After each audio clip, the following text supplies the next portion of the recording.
The following audio recording has been designed for learning purposes only.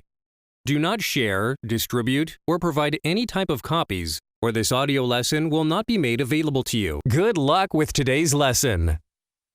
And what you're going to do is you're going to you're going to apply what we talked about in class to that speech.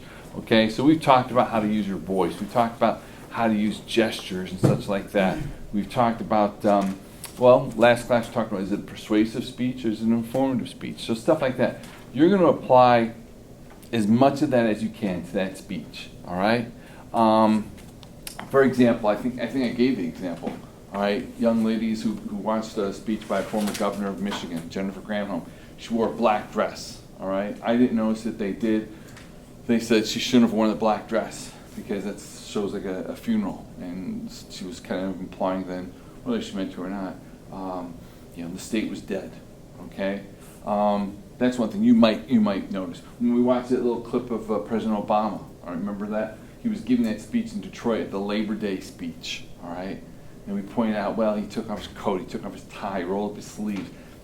Yours might not go that extreme. You might not notice any change at all. You might point that out, okay? Is it a persuasive speech? Is it an informative speech? Say why. All right? If it's an informative speech, say why. That's a key thing. All right, be specific. All right, don't just say it's a persuasive speech. Why is it? What's that person trying to persuade the audience to do? If it's an informative speech, what is that person trying to teach the audience? Okay, that's where most students screw up. Right? That's where they lose points. They just say something, they don't explain it. Be as specific as possible. And believe me, 2 pages double-spaced is not that long. It really isn't that long. So I don't want 1 page and then a sentence or 2. I want a full second page, okay? But you can fill that up easy. I mean, if you say, I think I gave an example, don't just say she was good with gestures, all right? Give some examples when she pounded on the table, when she said, ba, ba, ba. I thought it was a good idea. I thought it was good. It really emphasized what she was saying. When he pointed to the audience, when he said this, it showed that he really wanted to involve the audience. I thought it was a good idea, okay? Because he wore this tie, it was a pretty loud tie, it was kind of distracting. He shouldn't have worn that color, that tie, okay? So that's what I'm looking for, okay? The very second class rather, we talked about, communication model, talking about like there were any obstacles, anything that could have gotten in the way of the speech. It's hard to tell because these videos of the speeches, they don't show the audience much. So if you see the audience fanning themselves, we watched that Steve Jobs speech and you saw some of the people fanning themselves. So if you see that, it was a pretty hot day. Well, did that, maybe the speech should have been shorter, maybe it was the right length. If you do an inaugural speech, when the new president's inaugurated, sworn in, that's always in January. January's cold in Washington. It's always very cold, all right? Bit of trivia, William Henry Harrison, president in 1800 sometimes, who died because his speech was so long, his inaugural speech was so long, caught a cold pneumonia, died, okay? I think it was him. Anyway, you might say that, the speech was so long. If you do like John F. Kennedy's inaugural speech, so long, so short, something like that, should have been shorter, just the right length. But you're going to apply what we've talked about basically in class to that speech. Don't try to find a speech that's exactly 15 minutes, all right? You'll go nuts. That'll be harder than it should be, all right? Just find one that you think you like, a speaker you like, a cause you like, okay? Any questions on it? No? Okay. So, all right. But yeah, we're going to talk again a little bit more about going back to the outline, all right? And what parts of it, the beginning, the first steps, again, baby steps, okay? So, first of all, what did we talk about last week? What's the first thing that goes on the outline? Remember? Oh, this is going to be tough. The name. Well, first the name, okay? Then what? We talked about this. We said this is for some people the hardest part about the speech. The hardest part for some people, just picking this out. The title or topic, yeah. Topic. If you just put down the topic, I'm happy. If you're a creative type and you want to come up with the title, that's great. But that's the first thing you have to have. And again, this is where students lose points, all right here, what we're going to talk about today. For your first speech, this is where you lose the most points, and I don't want anyone to lose points on this, because this is basic, all right? So I don't want anyone to lose it, but this is where people lose them, all right? So yeah, first thing, a topic or title, All right. Second thing, what do we put down? I'll start you off. Wow. Reading. What's that? You guys had a better weekend than I did, man. It's still Tuesday. The general idea. General. I heard someone say general purpose. General purpose. That's close. You were close. General purpose. Okay. What two? You're gonna have two different ones for this class. One more than the other. Informative and persuasive. Persuasive and informative. That's right. So you put down for most of yours are going to be to inform. To inform, and that's all you got to put down.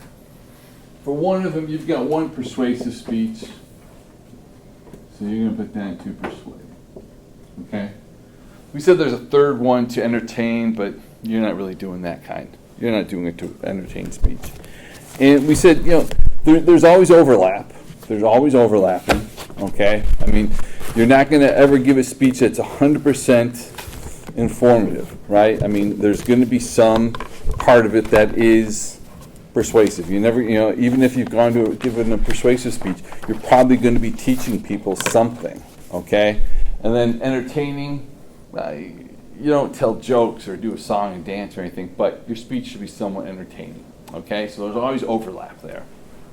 So general purpose, that's the main thing. That's the what you're trying to accomplish, okay?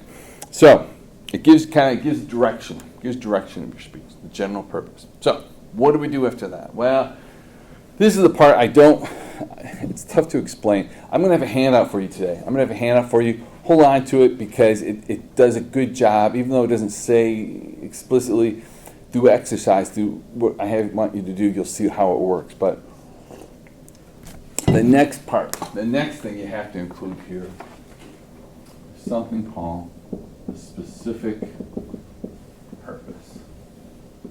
Specific purpose, all right? This is for our outline. This is for your outline. Yep, this is for your outline. And you have to have this for every one of your outlines. And from now on, all your speeches have to have an outline, okay? Your grace period's up, probation's over. Okay, now you got to have outlines for all your speeches, okay? And really, it's a pain, I know, but you're going to give good speeches. You're going to give much better speeches because you have to do an outline. All right? And an outline's half your grade for all your speeches. It's half the grade, okay? So outlines are important. All right. So what's the specific purpose? The precise goal that you, as a speaker, want to achieve. Okay? What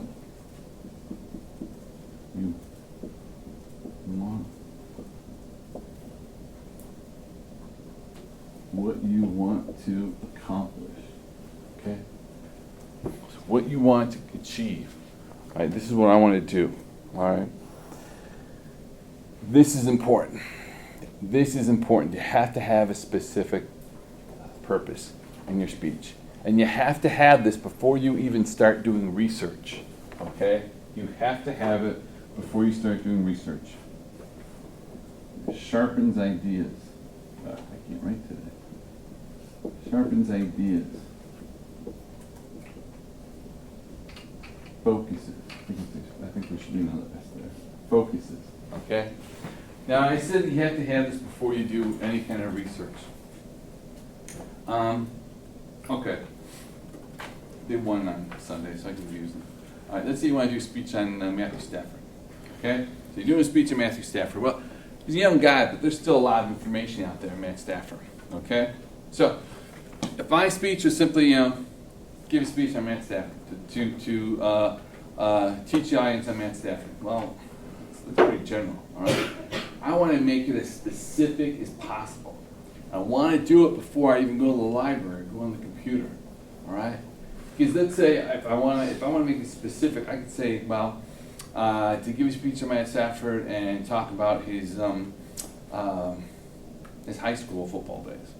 Okay, that'd be tough, but talk about his days, college football days. I think he played at Georgia. Okay, talk about his days in Georgia, and then maybe talk about his days with the Lions. So those are three separate times, three different periods. Okay, if I don't have a specific purpose in mind, if I don't know exactly what I want to achieve as a speaker, you know, before I even get to the library, before I go on the computer, I can spend so much time doing research. I will be looking for information on what he did in high school. I will be looking for information on what he did in Georgia. And then I will be looking for information on what he's done with the Lions, okay? But if I know from the get-go, from the very beginning, I'm going to give a speech on what he's achieved with the Lions, I don't have to worry about what he did in college. I don't care. I don't care what he did before he did in college. I know what I'm going to accomplish. I know what I want to do, all right? This is it, my precise goal. You've got to have that purpose even before you do research, all right? It kind of harkens back to when we did that brainstorming thing, all right? You have to have that in mind, all right? Now, this is where it gets a little weird, and why I want you to hold on to the handout I'm going to give you in a few minutes, okay? But there are certain rules, all right, how you write the specific purpose, okay? Certain rules, okay? One, start with an infinitive. What does that mean? To teach the audience. I'm going to write that here. To teach the class how to fly fish. How to go fly fishing. Okay, how to fly fish. All right. You got to start off with the word to, the infinitive. To teach the class, okay? To convince the audience to take a cooking class. Okay? To. You got to start off with the word to. All right? You have to refer to the audience. So, to convince the audience to teach the class, you have to refer to the audience. Why? So you never forget what you're there for. All right? You have to refer to the audience. Keep it to one idea. To convince the audience to take a cooking class. To teach the class how to fly fish. Going back to the Matt Stafford one, if I had like several ideas. To teach the audience about Matt Stafford's early days in high school and his college days at Georgia and his professional days with the Detroit Lions. That speech is going to be long. That 5-minute speech is going to be very long. It's going to be 15, 20 minutes if I really give a good job. All right? So I keep it to one main idea. Your specific purpose should be one strong idea, and that's going to be your whole speech. And that's only to make sure that you do not go crazy. All right? That's only to make sure that you're keeping it within the right boundaries. Okay? And make sure that you can do it in the right amount of time. So, specific purpose. You have to have that. Has everybody got this written down? And I'm going to erase it now. How do you write it? How do you write it on your outline? To teach class, whatever. Teach the class how to throw a curveball. Okay, something like that. To teach to inform the audience how to talk your way out of a, traffic ticket, something like that, or to persuade the class or audience why you should buy a used car and not new, or something like that. Okay? But that's how it should be written at all times. Okay? Now we've got the last part. The last part, which is a lot easier.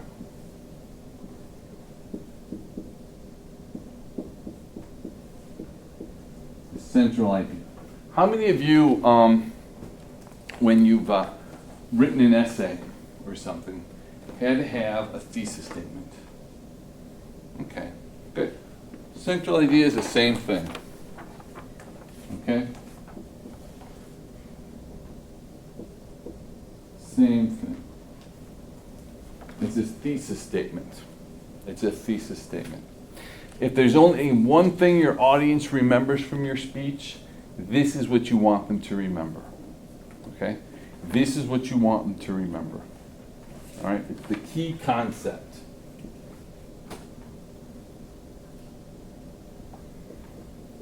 It's the key concept of your speech.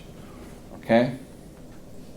So you're going to include, for the beginning, name, topic, title, general purpose, specific purpose, and the central idea. Okay? So what could an example be?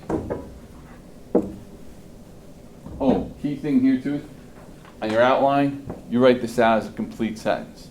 Okay? So,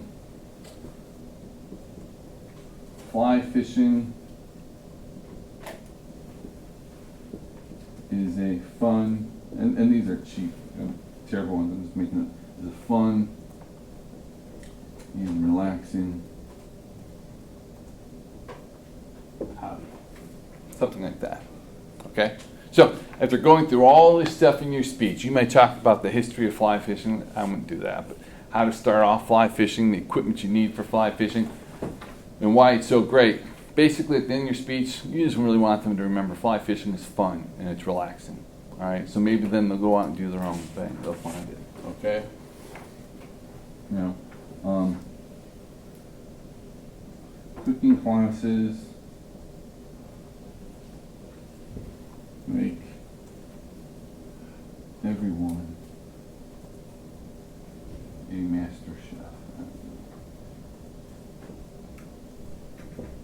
You just, it's the key concept, all right, the thesis statement. And this is what you want them to remember overall. You want them to remember more, obviously.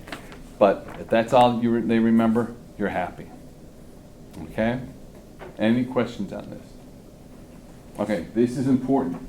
Good luck with today's lesson.